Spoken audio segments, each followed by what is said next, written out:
ಗುರುಭ್ಯೋ ನಮಃ. ಶಾಂತಾಕಾರಂ ಭುಜಗಶಯನಂ ಪದ್ಮನಾಭಂ ಸುರೇಶಂ ವಿಶ್ವಾಧಾರಂ ಗಗನಸದೃಶಂ ಮೇಘವರ್ಣಂ ಶುಭಾಂಗಂ ಲಕ್ಷ್ಮೀಕಾಂತಂ ಕಮಲನಯನೈ ಯೋಗಿಭಿರ್ಧ್ಯಾನಗಮ್ಯಂ ವಂದೇ ವಿಷ್ಣುಂ ಭವಭಯಹರಂ ಸರ್ವಲೋಕೈಕನಾಥಂ. ನಮ್ಮ ನಿಮ್ಮೆಲ್ಲರ ಹೃದಯದಲ್ಲಿ ಅನುಗ್ರಹ ಪೂರ್ವಕವಾಗಿ ಕುಳಿತಿರ್ತಕ್ಕಂಥ ಸಮಸ್ತ ಗುರು ಪರಂಪರೆಗೆ, ಸಮಸ್ತ ಋಷಿ ಪರಂಪರೆಗೆ ಪ್ರತ್ಯೇಕವಾದ ವಂದನೆಗಳನ್ನು ಸಲ್ಲಿಸ್ತಾ, ಪರಮ ಭಾಗವತರನ್ನು ಕೊಂಡಾಡುವುದು ಪ್ರತಿದಿನವೂ ಎಂಬ ಶೀರ್ಷಿಕೆಯಲ್ಲಿ ನಾವು ಋಷಿಗಳ, ಋಷಿಮುನಿಗಳ, ಋಷಿಕೇಯರ ಆತ್ಮೋದ್ಧಾರದ ಚರಿತ್ರೆಗಳನ್ನು ಕೇಳ್ತಾ ಬರ್ತಾ ಇದ್ದೇವೆ. ವರ ಮತ್ತು ಶಾಪಗಳಲ್ಲಿ ಅವರ ಸಮತ್ವ ಭಾವನೆ ಹೇಗಿತ್ತು?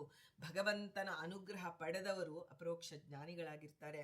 ಅಂಥವರಿಗೆ ಎಲ್ಲವೂ ಸಮಾನವಾಗಿ ಕಾಣ್ತಾ ಹೋಗುತ್ತೆ. ನಮಗೆ ವಿಭಿನ್ನವಾದಂತಹ ಭಾವನೆ ತಂದುಕೊಡುವಂತಹ ವರಶಾಪಗಳು ಅವರಿಗೆ ಏನಾಗುತ್ತೆ, ಅವರು ಯಾವುದೇ ಒಂದು ರೀತಿಯಲ್ಲಿ ಸಂದರ್ಭಗಳನ್ನು ಎದುರಿಸಲಿ, ಅವರಿಗೆ ಅದು ಭಗವಂತನ ಅನುಗ್ರಹದಂತೆ ಆ ಒಂದು ಭಾಸವಾಗ್ತಾ ಇರುತ್ತೆ. ಅಂದರೆ ಅನುಗ್ರಹ ಅಂದಾಗ ನಾವು ಹೇಳ್ತೀವಿ, ನಮಗೆ ನೋಡಿ ಚೋಳ ಮಹಾರಾಜನಿಗೆ ಶಾಪ ಬಂತು. ಯಾರು? ಭಗವಂತ ಕೊಟ್ಟಿದ್ದು, ನೀನು ಈ ಕಲಿಯುಗ ಪರ್ಯಂತ ಬ್ರಹ್ಮ ಪಿಶಾಚಿಯಾಗು. ನಮಗೆ ಎಷ್ಟು ಮನಸ್ಸಿಗೆ ಒಂಥರ ಆಗತ್ತೆ ನೋಡಿದ್ಯಾ. ಚೋಳ ಮಹಾರಾಜ ಅಷ್ಟೆಲ್ಲ ಸೇವೆ ಮಾಡಿದ್ರು ಭಗವಂತನಿಗೆ, ಅವನಿಗೆ ಶಾಪ ಕೊಟ್ನಲ್ಲ ದೇವ, ಅವನು ಹೇಗೆ ಸಮನ ಆಗ್ತಾನೆ? ಇದೇ ಸಮ ಅನ್ನುವಂಥ ಸಮ ವಿಷಮದ ಬಗ್ಗೆ ಚರ್ಚೆ ನಡೆದೆ ಅಲ್ಲಿ ನಾರದರು ಹೇಳ್ತಾರೆ, ಆ ಒಂದು ಸಪ್ತಮ ಸ್ಕಂದ ಭಾಗವತ, ಭಗವಂತ ಸಮನಾಗಿದ್ದಾನೆ, ಎಲ್ಲರಿಗೂ ಒಂದೇ, ಎಲ್ಲರೂ ಅವನ ಸೃಷ್ಟಿಯಲ್ಲಿ ಬಂದವರೇ. ಈ ಚೋಳ ಮಹಾರಾಜನನ್ನು ಭಗವಂತ ಯಾಕೆ ಮಾಡದ ಅಂದರೆ ಅದು ಶಾಪವಲ್ಲ. ಮುಂದೆ ಅವನ ಜನ್ಮದಲ್ಲಿ ಬ್ರಹ್ಮ ಪಿಶಾಚಿಯಾಗಿ ಅಲಿದು ಅನ್ಯಾಯವಾಗಿ ಅವನ ಎಲ್ಲ ರೀತಿಯಲ್ಲಿ ಅವನಿಗೆ ಮಾಡಿದ್ದು ಅನುಗ್ರಹವೇ ಶ್ರೀನಿವಾಸ. ಯಾಕೆಂದ್ರೆ ನೋಡಿ, ನಾವು ಹೇಳ್ತಾನೆ ಶಾಪ ಆದ್ಮೇಲೆ, ಶರಣಾಗತಿ ಆದ್ಮೇಲೆ ಭಗವಂತನಿಗೆ ಎಲ್ಲ ಜೀವರ ಯೋಗ್ಯತೆ ಗೊತ್ತಲ್ಲ. ಅವನು ಹೇಳ್ತಾನೆ, ಅಪ್ಪ ನಾನು ಶುಕ್ರವಾರದ ದಿವಸ ಸಾಯಂಕಾಲ ನಾನು ನಮ್ಮ ಮಾವ ಆಕಾಶರಾಜ ಕೊಟ್ಟಂತಹ ಕಿರೀಟವನ್ನು ಧರಿಸ್ತೇನೆ, ಆಗ ನಿನಗೆ 6 ಘಳಿಗೆ ಸಂತೋಷವಾಗಲಿ. ಅಂದ್ರೆ ಏನು? ನಮ್ಮ ದೇವಮಾನದ ಲೆಕ್ಕಾಚಾರದಲ್ಲಿ ಅವ್ರು ಹೇಳಿದ್ದು, ನಮ್ಮ ಮನುಷ್ಯಮಾನದ ಲೆಕ್ಕದಲ್ಲಿ ಅಲ್ಲ ಭಗವಂತ ಮಾಡಿದ್ದು, ದೇವಮಾನದಲ್ಲಿ. ಅಂದರೆ ಪ್ರತಿದಿನವೂ ಆ ಬ್ರಹ್ಮ ಪಿಶಾಚಿಗೆ ಆನಂದವೇ.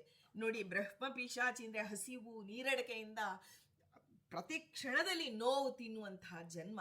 ಆದರೆ ಅಂತಹ ಜನ್ಮದಲ್ಲೂ ಸುಖವನ್ನ ತಂದು ಕೊಟ್ಟಿದ್ದಾನೆ ಸ್ವಾಮಿ. ಅಂದರೆ ಈ ಕರ್ಮಾನುಸಾರ ಅದನ್ನು ಅನುಭವಿಸಲೇಬೇಕಿತ್ತು, ಆದರೆ ಆ ಕರ್ಮವನ್ನ ಭಗವಂತ ಉಪಮರ್ಧನ ಮಾಡಿದ ಅಂತ ಅಲ್ಲಿ ಅವರ ಒಂದು ಕಲ್ಯಾಣ, ಶ್ರೀನಿವಾಸ ಕಲ್ಯಾಣದಲ್ಲಿ ನಾವು ಹೇಳ್ತೇವೆ. ಪ್ರತಿ ಯಾವುದೇ ವರಶಾಪಗಳನ್ನ ನೋಡಿ, ಭಗವಂತ ಕೊಟ್ಟಿದ್ದಿರ್ಬೋದು, ಭಾಗವತರು ಕೊಟ್ಟಿರ್ಬೋದು, ಎಲ್ಲರಲ್ಲೂ ದೇವನೇ ನಿಂತು ಸ್ವತಂತ್ರವಾಗಿ ಭಗವಂತ ನುಡಿತಾನೆ.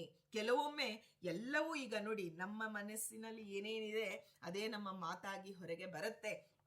ಆದರೆ ಕೆಲವೊಮ್ಮೆ ಒಂದು ಪುಟ್ಟ ಮಗು, ನಾವು ಶ್ರೀಮದಾಚಾರ್ಯರ ಚರಿತ್ರೆಯಲ್ಲಿ ಕೇಳ್ತೇವೆ, ಇದ್ದಕ್ಕಿದ್ದಂತೆ ಅವನು ಕುಂಠ, ಅವನಿಗೆ ಕಾಲೇ ಇಲ್ಲ, ಅಂಥವನು ಸರಸರ ಸರಸರ ಗರುಡಗಂಬ ಹತ್ತಿ ಎಲ್ಲ ನಾಟ್ಯಗಾರರು ನಾಚುವಂತೆ ನಾಟ್ಯ ಮಾಡ್ತಿದ್ದ. ಅಲ್ಲಿ ಇನ್ನೆಷ್ಟು ಮಹಾಗರುಡಗಂಬದ ಮೇಲೆ ಇನ್ನೆಷ್ಟು ಜಾಗ ಇರುತ್ತೆ, ಅದರಲ್ಲಿ ಆ ನಾಟ್ಯ ಮಾಡುವಾಗ ಎಷ್ಟು ಚಾಕಚಕ್ಯತೆ ಬೇಕು. ಅದರಲ್ಲೂ ಒಬ್ಬ ಕುಂಟನ ಮೇಲೆ ಬಂದ ದೇವರು ಬಂದು ಇದು ಮಾತಾಡ್ತಿರೋದು ಕುಂಟ ಅಲ್ಲಪ್ಪ ನಾನು ಅಂತ ತಿಳಿಸೋದಕ್ಕೆ ಇಷ್ಟು ಚಿತ್ರ ವಿಚಿತ್ರವನ್ನ ತೋರಿಸಿ, ನೀವು ಯಾರೂ ಹೆದರಬೇಕಾಗಿಲ್ಲ, ಬೇಜಾರು ಮಾಡ್ಕೋಬೇಡಿ, ಮುಂದೆ ಬರ್ತಾರೆ ಅಂತ, ನಿಮ್ಮನ್ನೆಲ್ಲ ಉದ್ಧರಿಸುವಂತಹ ಗುರುಗಳು ಬರ್ತಾರೆ ಅಂತ ಹೇಳಿ ದೇವನೇ ಸೂಚನೆ ಕೊಟ್ಟ. ಹೀಗೆ ಭಗವಂತನ ಮಾತು. ಹಾಗಾದ್ರೆ ನಾವೆಲ್ಲ ಆಡುವುದೆಲ್ಲ ಭಗವಂತ. ಅಯ್ಯೋ ನೋಡಿ, ದೇವ ಆಡ್ತಾ ಇದ್ದಾನೆ ಅಂತ ಹೇಳಿ ಒಬ್ಬ ಕಳ್ಳ ಏನಾದರೂ ನಮ್ಮನ್ನ ಇದು ಮಾಡಿದ್ರೆ ಕೃಷ್ಣಾರ್ಪಣ ಅಂತ ಹೇಳಿ ಆ ಹಂತಕ್ಕೆ ನಾವು ಏರ್ಬೇಕು. ಬಂದು ಕಳ್ಳ ಇವತ್ತಿನ ದಿನ ಕಿತ್ಕೊಳಕ್ ಹೋದಾಗ, ಇರಪ್ಪ ಸಂಕಲ್ಪ ಮಾಡಿ ನಾನು ನಿನಗೆ ನನ್ನ ಎಲ್ಲವನ್ನ ಕೊಟ್ಟು ಬಿಡ್ತೇನೆ, ಅಲ್ಲಿರುವ ಭಗವಂತನಿಗೆ ಕೃಷ್ಣಾರ್ಪಣ ಮಸ್ತು ಅಂತ ಕೊಡುವಂತಹ ಚಿಂತನೆ ನಮಗೆ ಬರಬೇಕು. ಯಾಕೆಂದ್ರೆ ಒಳಗೆ ನಿಂತು ಕರ್ಮಾನುಸಾರಿಯಾಗಿ ಭಗವಂತ ಮಾಡಿಸ್ತಾ ಇದ್ದಾನೆ. ಕಳ್ಳತನದ ಆ ಒಂದು ದೋಷ ಆ ಜೀವಕ್ಕೆ ಹೋದರೆ ಒಳಗೆ ನಿಂತು ಭಗವಂತ ಬಲಿಯನ್ನ ಅವತ್ತು ಹೇಗೆ ಬೇಡಿದ 3 ದಾನ, ಹಾಗೆ ಇವತ್ತು ನನ್ನಲ್ಲಿರೋ ಜಡ ವಸ್ತುಗಳನ್ನ ಕೇಳ್ತಾ ಇದ್ದಾನೆ, ಅಥವಾ ನನ್ನ ಪ್ರಾಣವನ್ನೇ ಕೇಳ್ತಾ ಇದ್ದಾನೆ. ಸ್ವಾಮಿ, ಇದು ನೀನೇ ಕೊಟ್ಟದ್ದು, ಇದು ನಿನಗೆ ಸಮರ್ಪಿತವಾಗ್ಲಿ. ಇದೆಲ್ಲ ಬಾಯಲ್ಲಿ ಹೇಳಬಹುದು ರೀ, ಅದು ನಮ್ಮ ಜೀವನದಲ್ಲಿ ಬರೋದಿಲ್ಲ ಅಂತ ನಮಗೆ ಅನ್ಸುತ್ತೆ. ಆದರೆ ಜ್ಞಾನಿಗಳು ಆ ಮಟ್ಟಕ್ಕೆ ಏರಿರ್ತಾರೆ. ಎಲ್ಲರಲ್ಲೂ ದೇವರನ್ನ ಕಾಣುವವರು ಆ ಮಟ್ಟದಲ್ಲಿ ಇರ್ತಾರೆ. ಹೀಗೆ ಇದನ್ನೆಲ್ಲ ಚಿಂತನೆ ಮಾಡ್ತಾ ಕೊನೆಗೆ ನಮಗೆ ಅರ್ಥವಾಗೋದು, ನಮಗೆ ಧಾರ್ಢ್ಯತೆಗೆ ಬರೋದು ಏನಂದ್ರೆ, ದೇವ ನಮ್ಮ ಕರ್ಮಾನುಸಾರಿಯಾಗಿ ಏನೇ ಕೊಡಲಿ, ಸುಖವಾಗಲಿ ದುಃಖವಾಗಲಿ, ಮತ್ತೆ ಮತ್ತೆ ನಾವು ನಮ್ಮ ಮನಸ್ಸಿಗೆ ಮನನಾತ್ರಾಯತೆ ಇತಿ ಮಂತ್ರ ಅಂತಾರೆ. ಮನನ ಮಾಡಬೇಕು, ಕೇವಲ ಕೇಳಿ ಬಿಡುವಂಥದ್ದಲ್ಲ ಇದು.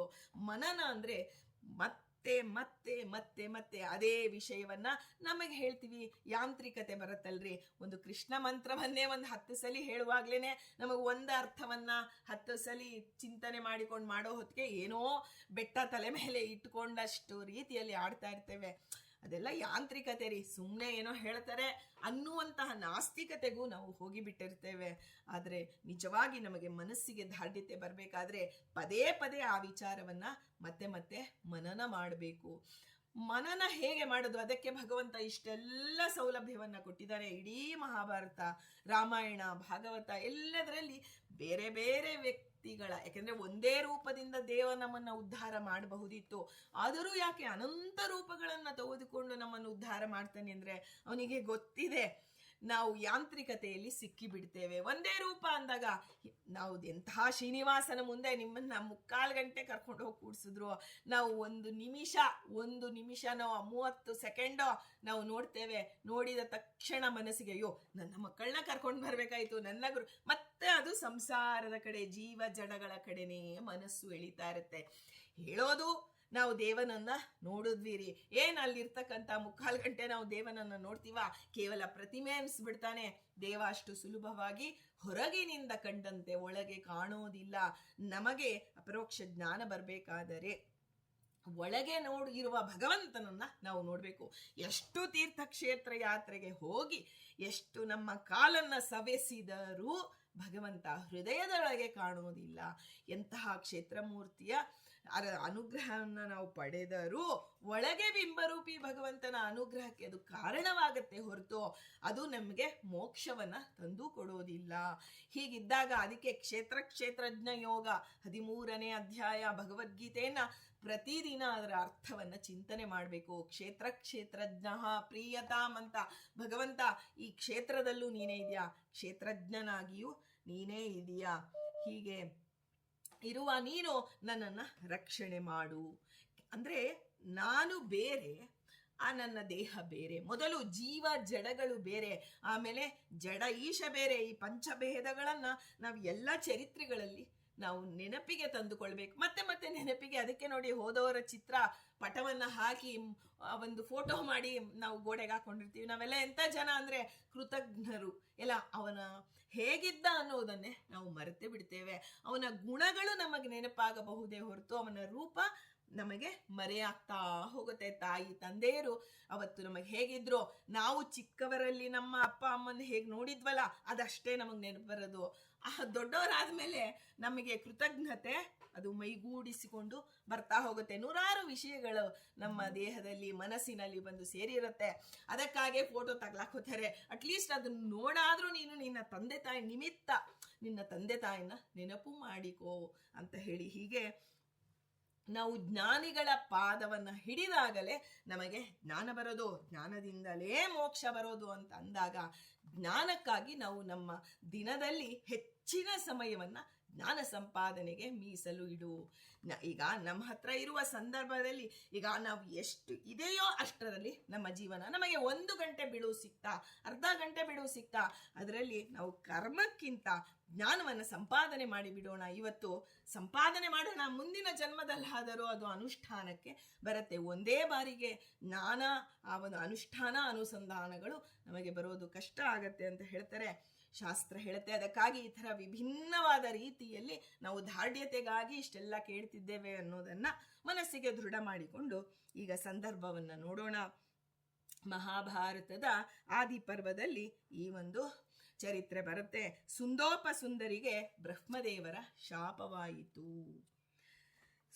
ಸುಂದ ಮತ್ತು ಉಪಸಂದ ಕತೆ ನಾವು ಕೇಳಿರ್ತೇವೆ. ಆ ಸುಂದ ಮತ್ತೆ ಉಪಸುಂದ ನಿಕುಂಭನೆಂಬ ಅಸುರನ ಮಕ್ಕಳಾಗಿದ್ದಾರೆ. ಇವರು ಅತ್ಯಂತ ಅನ್ಯೋನ್ಯತೆಗೆ ಪ್ರಸಿದ್ಧರಾದಂತಹ ಸಹೋದರರು. ಇದ್ದರೆ ಸಹೋದರರು ಇದ್ರೆ, ಅಣ್ಣ ತಮ್ಮಂದರು ಇದ್ರೆ ಸುಂದರ ತರ ಇರ್ಬೇಕಪ್ಪ ಅನ್ನುವಂಥ ಮಟ್ಟಿಗೆ ಅನ್ಯೋನ್ಯತೆ ಅವರಲ್ಲಿ ಇತ್ತು. ಒಂದೇ ಹಾಸಿಗೆಲೆ ಮಲಗ್ತಿದ್ರು, ಒಂದೇ ತಟ್ಟೆಯಲ್ಲಿ ತಿಂತಿದ್ರು, ಒಂದೇ ಬಟ್ಟೆ ಹಾಕೋತಾ ಇದ್ರು, ಒಂದೇ ಜೀವ ಎರಡು ದೇಹ ಅನ್ನುವಂತೆ ಆ ಜೊತೆಯಾಗೆ ಇದ್ದಂಥವರು. ಅವರು ಬ್ರಹ್ಮದೇವರ ಕುರಿತು ತಪಸ್ಸು ಮಾಡ್ತಾರೆ. ಇಬ್ಬರು ಒಟ್ಟಿಗೆ ಸೇರಿ ತಪಸ್ಸು ಮಾಡ್ತಾರೆ. ಮಾಡಿ ದೇವನನ್ನ ನೋಡಿ ಒಬ್ಬೊಬ್ಬರಲ್ಲಿ ನಿಂತು ಹೇಗೆ ಭಗವಂತ ಅವರವರ ಕರ್ಮಾನುಸಾರವಾಗಿ ಮಾತನಾಡಿಸ್ತಾನೆ ಅಂದರೆ, ಬ್ರಹ್ಮದೇವರು ಬಂದಾಗ ಆ ಒಂದು ಭಗವಂತ ಮೋಕ್ಷ ಸತ್ಯಲೋಕದ ಅಧಿಪತಿಗಳು ಬಂದಿದ್ದಾರೆ, ಜ್ಞಾನವನ್ನ ಬೇಡೋದನ್ನ ಬಿಟ್ಟು ಅದನ್ನ ಅನ್ಯಾಯವಾಗಿ ಈ ದೇಹದಿಂದ ನೋಡಿ ನಾನೂ ದೇಹ ಒಂದೇ, ಈ ದೇಹವೇ ನಾನು ಅಂತ ತಿಳಿದುಕೊಂಡವರು ಆ ಒಂದು ರಕ್ಕಸರಾಗಿದ್ದಾರೆ. ನಾವು ಹಾಗೆ ತಿಳಿದ್ರೆ ನಾವು ರಾಕ್ಷಸರೇ ಸರಿ. ಹೀಗೆ ಅವ್ರು ಹೇಳ್ತಾರೆ, ಸ್ವಾಮಿ ನಮಗೆ ಸಾವೇ ಬೇಡ. ಬ್ರಹ್ಮದೇವರು ಹೇಳ್ತಾರೆ, ಅಪ್ಪ ನನಗೂ ಒಂದು ದಿನ ಮರಣ ಇದೆಯಪ್ಪ, ಸಾವನ್ನ ತಪ್ಪಿಸಿಕೊಳ್ಳುವುದಕ್ಕೆ ಯಾರಿಂದಲೂ ಸಾಧ್ಯವಿಲ್ಲ.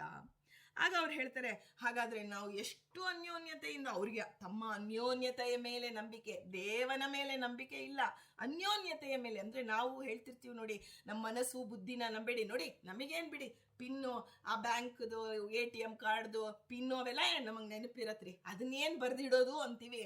ಒಮ್ಮೆ ಒಂದು ಸಂದರ್ಭ ಬರುತ್ತೆ, ಇದ್ದಕ್ಕಿದ್ದಂಗೆ ಮೈಂಡ್ ಬ್ಲಾಂಕ್ ಆಗುತ್ತೆ. ನಾವು ಅದನ್ನ ನಂಬಬಾರದು, ಅದರ ಬದಲು ಬರೆದು ಇಟ್ಕೊಂಡಿದ್ರೆ ನಮಗೆ ಎಂದಾದರೂ ಅದು ನಮಗೆ ಈ ಮನಸ್ಸು ಬುದ್ಧಿ ಯಾವತ್ತೋ ಒಂದಿನ ಕೈ ಕೊಟ್ಟೇ ಕೊಡುತ್ತೆ. ಆದರೆ ನಾವು ಭಗವಂತನನ್ನ ನಂಬಬೇಕು. ಸ್ವಾಮಿ ಮತ್ತ ಸ್ಮೃತಿ ಜ್ಞಾನಮ ಅಪೋಹನಂಚ ಕೃಷ್ಣ, ನನಗೆ ಮರೆವು ಕೊಡೋನು ನೀನೇ, ನೆನಪು ಕೊಡೋನು ನೀನೇ. ಆ ಮರೆವು ಬಂದಾಗ ಮತ್ತೆ ನಿನ್ನನ್ನು ನೆನಪಿಸಿಕೊಡೋದಕ್ಕೆ ನೀನು ಜ್ಞಾನಿಗಳನ್ನ ಇಟ್ಟಿದೀಯಾ, ಈ ಎಲ್ಲ ಚರಿತ್ರೆಗಳನ್ನ ಇಟ್ಟಿದೀಯಾ. ನಾನು ಮಾಡುವಂತಹ ತಪ್ಪನ್ನ ಆ ಒಂದು ಎತ್ತಿ ತೋರಿಸಬೇಕಾದರೆ ಗುರುಗಳು ಇರಲೇಬೇಕು. ಆಗ ಅವರು ಬ್ರಹ್ಮದೇವರನ್ನ ಕೇಳ್ತಾರೆ, ತುಂಬ ಅನ್ಯೋನ್ಯತೆ ಇದೆ ನಮಗೆ, ಅದರಿಂದ ನಾವು ಯಾವತ್ತೂ ಬೇರೆ ಆಗೋದಿಲ್ಲ, ನಮ್ಮಿಂದಲೇ ನಮಗೆ ಮರಣ ಬರಬೇಕೆ ಹೊರತು ಇನ್ಯಾರಿಂದಲೂ ನಮಗೆ ಮರಣ ಬೇಡ ಅಂತ ಕೇಳಿಬಿಡ್ತಾರೆ. ಬ್ರಹ್ಮದೇವರು ಸಂತೋಷದಿಂದ ಆಯ್ತಪ್ಪ ನಿಮ್ಮ ಇಚ್ಛಾ ಇದ್ದಂತೆ ಆಗಲಿ ಅಂತ ಹೇಳಿ ವರವನ್ನ ಪಡೆದುಕೊಂಡರು. ನೋಡಿ ಆ ರೀತಿ ವರ ಪಡೆದುಕೊಳ್ಳದಿದ್ದರೆ ಅವರ ಅನ್ಯೋನ್ಯತೆ ಹಾಗೇ ಇರ್ತಿತ್ತು. ಆದರೆ ತಮ್ಮಿಂದಲೇ ಅಂದ್ರೆ ಅವರು ಅಣ್ಣ ತಮ್ಮಂದಿರೇ ಒಬ್ಬರೊಬ್ಬರು ಹೊಡೆದಾಡಿಕೊಂಡು ಸಾಯುವಂತ ಪ್ರಸಂಗವನ್ನ ಅವರೇ ತಂದುಕೊಂಡರು. ಶಾಪ, ವರ ಅಂತ ನಾವು ಹೇಳ್ತೀವಲ್ಲ, ಆದ್ರೆ ಅದು ಶಾಪವಾಗಿ ಅವರ ಒಂದು ಆ ಮರಣ ಬೇರೆಯವರಿಂದ ಆಗದೆ ಒಟ್ನಲ್ಲಿ ಮರಣ ಆಗ್ಲೇಬೇಕು. ಆದ್ರೆ ನಮ್ಮವರೇ, ನಾವು ಅತ್ಯಂತ ಗೌರವಿಸಿದಂತಹ ನಮ್ಮವರೇ ನಮ್ಮನ್ನು ಕೊಂದಾಗ ಆಗುವಂತಹ ದುಃಖವನ್ನ ಅವರು ಅನುಭವಿಸಿದ್ದಾರೆ. ಹೀಗೆ ಅವರಿಗೆ ಆ ಒಂದು ವರವನ್ನ ಪಡೆದುಕೊಳ್ತಾರೆ. ಮುಂದೇನಾಗತ್ತೆ, ತಮ್ಮ ಆ ಒಂದು ಭ್ರಾತೃ ಪ್ರೇಮ ಇರುತ್ತಲ್ಲ, ಅದನ್ನ ನೋಡಿ ಇಡೀ ಒಂದು ಸಮಾಜವೇ ಕರುಗ್ತಾ ಇರುತ್ತೆ. ಎಷ್ಟು ಅನ್ಯೋನ್ಯತೆ ಇವರಿಬ್ಬರಿಗೂ ಅಂದಾಗ ಅವರು ಎಲ್ಲ ರಕ್ಷಿಸ್ತಾರನೆ, ಯಜ್ಞ ಯಾಗಾದಿಗಳನ್ನ ಹಾಳು ಮಾಡ್ತಾ, ದೇವತೆಗಳನ್ನ ಪೀಡಿಸ್ತಾ. ಯಾಕೆಂದ್ರೆ ಅವ್ರಿಗೆ ಗೊತ್ತಾಗ್ಬಿಟ್ಟಿದೆ, ನಮಗೆ ಯಾರು ಏನ್ ಮಾಡಿದ್ರು ಮರಣ ಕೊಡಕ್ಕಾಗಲ್ಲ, ಬ್ರಹ್ಮದೇವರ ವರ ಇದೆ ಅಂತ ಹೇಳಿ ಏನು ಅಟ್ಟಹಾಸದಿಂದ ಮೆರೆಯಲು ಪ್ರಾರಂಭ ಮಾಡ್ತಾರೆ. ಇವರ ಹಾವಳಿ ವಿಪರೀತವಾಯಿತು. ದೇವತೆ ಋಷಿಗಳು ಎಲ್ಲರೂ ಗುಂಪುಗೂಡಿಕೊಂಡು ಬ್ರಹ್ಮದೇವರ ಬಳಿ ಸಪರಿವಾರವಾಗಿ ಹೋಗಿ ಬೇಡ್ತಾರೆ, ಸ್ವಾಮಿ ಇವರಿಬ್ಬರ ನಡುವೆ ಒಂದು ಭೇದವನ್ನ ತರಬೇಕು, ಹೇಗೆ ಸಾಧ್ಯ ಅಂತ ಹೇಳಿದಾಗ ಅಲ್ಲಿ ಬ್ರಹ್ಮದೇವರು ಹೇಳ್ತಾರೆ ವಿಶ್ವಕರ್ಮನಿಗೆ, ಅಪ್ಪ ಇದುವರೆಗೂ ಸೃಷ್ಟಿಯಾಗಿರಬಾರ್ದು, ಹಾಗೆ ಒಬ್ಬ ಅಪೂರ್ವ ಸುಂದರಿಯನ್ನ ಸೃಷ್ಟಿ ಮಾಡು ಅಂತ ಆಜ್ಞೆ ಮಾಡ್ತಾರೆ. ಆಗ ವಿಶ್ವಕರ್ಮ ಆಕೆಯ ಒಂದು ಅವಯವಗಳನ್ನ, ಒಂದು ಸುಂದರವಾದಂತಹ ಹೆಣ್ಣನ್ನ ಸೃಷ್ಟಿ ಮಾಡಬೇಕಾದ್ರೆ, ನಮಗ್ ಗೊತ್ತು ಬ್ರಹ್ಮದೇವರು ಮಾತ್ರ ಸೃಷ್ಟಿಕರ್ತರು ಅಂತ, ಆದ್ರೆ ಪ್ರಸಿದ್ಧಿ ಇರೋದು ಎಲ್ಲರೂ ಶಿವನೂ ಸೃಷ್ಟಿ ಮಾಡಬಲ್ಲ, ಎಲ್ಲರಿಗೂ ಸೃಷ್ಟಿ ಮಾಡುವುದಿದೆ. ಆದರೆ ಮೂಲಭೂತವಾಗಿ ನಮ್ಮಲ್ಲಿ ಜ್ಞಾನವನ್ನ, ಆ ಒಂದು ಜ್ಞಾನಪೂರ್ವಕವಾದಂತಹ ಜನ್ಮದಲ್ಲಿ ಬ್ರಹ್ಮನ ಬರಹ ಅಂತ ನಾವೇನು ಹೇಳ್ತೀವಲ್ಲ, ಆ ಬ್ರಹ್ಮನ ಬರಹವನ್ನ ಬರೆಯೋದು, ಅಲ್ಲಿ ಯಾರೇ ಸೃಷ್ಟಿ ಮಾಡಿದ್ರು ಅವರೊಳಗೆ ಬ್ರಹ್ಮದೇವರೇ ನಿಂತು ಸೃಷ್ಟಿ ಮಾಡೋದು ಅಂತ ನಾವು ತಿಳಿಬೇಕು. ಹೀಗೆ ಪ್ರಪಂಚದ ಪ್ರತಿಯೊಂದು ಸುಂದರ ವಸ್ತುವಿನಲ್ಲಿ ಇರ್ತಕ್ಕಂಥ ಪ್ರತಿಯೊಂದು ಗುಣವನ್ನ ಅದರಿಂದ ಸ್ಫೂರ್ತಿ ಪಡೆದು ಅವಳ ಶರೀರದ ಒಂದೊಂದು ಅವಯವಗಳನ್ನ ಸಹಿತ ಪರಿಪೂರ್ಣವಾಗಿ ನೋಡುವವರ ಚಿತ್ತವನ್ನ ಅಪಹರಿಸುವಂತಹ ಸೌಂದರ್ಯವನ್ನ ಮನೋಹರವನ್ನಾಗಿ ಮಾಡಿ ಸೃಷ್ಟಿಯನ್ನ ಮಾಡ್ತಾರೆ. ಆಕೆ ಅನುಪಮ ಸೌಂದರ್ಯವನ್ನ ಕಂಡು ಬ್ರಹ್ಮದೇವರು ಹೇಳ್ತಾರೆ, ಬ್ರಹ್ಮದೇವರ ಹೆಸರಿಟ್ಟಿದ್ದವಳಿಗೆ ತಿಲೋತ್ತಮೆ ಅಂತ. ಅಂದ್ರೆ ತಿಲ ಅಂದ್ರೆ ಎಳ್ಳು, ಎಳ್ಳಿನ ಗಾತ್ರದಷ್ಟು ಭಾಗವೂ ಸಹಿತ ಇವಳಲ್ಲಿ ಕುಂದು ಇಲ್ಲ. ತಿಲೋತ್ತಮೆ, ಉತ್ತಮ, ಒಂದು ಎಳ್ಳಿನಷ್ಟು ಇವಳಲ್ಲಿ ಯಾವುದೇ ರೀತಿಯಲ್ಲಿ ಸೌಂದರ್ಯದಲ್ಲಿ ಕುಂದು ಇಲ್ಲ ಅಂತ ಹೇಳಿ ತಿಲೋತ್ತಮೆಯ ಸೃಷ್ಟಿ ಆಗತ್ತೆ. ಅಲ್ಲಿ ಒಂದು ಕುಂದು ಕೊರತೆ ಯಾವುದೂ ಇಲ್ಲದೆ ಉತ್ಕೃಷ್ಟವಾಗಿ ಉತ್ತಮವಾಗಿರೋದ್ರಿಂದ ತಿಲೋತ್ತಮೆ ಅಂತ ಹೇಳಿ ಬ್ರಹ್ಮದೇವರು ನಾಮಕರಣ ಮಾಡ್ತಾರೆ. ವಿಶ್ವಕರ್ಮ ಸೃಷ್ಟಿಸ್ತಾನೆ. ವಿಶ್ವಕರ್ಮನಲ್ಲಿರೋ ಭಗವಂತ ಅಂದ್ರೆ ಬ್ರಹ್ಮಾಂತರ್ಯಾಮಿಯಾದ ಭಗವಂತನೇ ಸೃಷ್ಟಿ ಮಾಡಿದ್ದು. ತಿಲೋತ್ತಮೆ ಈಗ ಸುಂದರ ಬಳಿ ಬರ್ತಾಳೆ.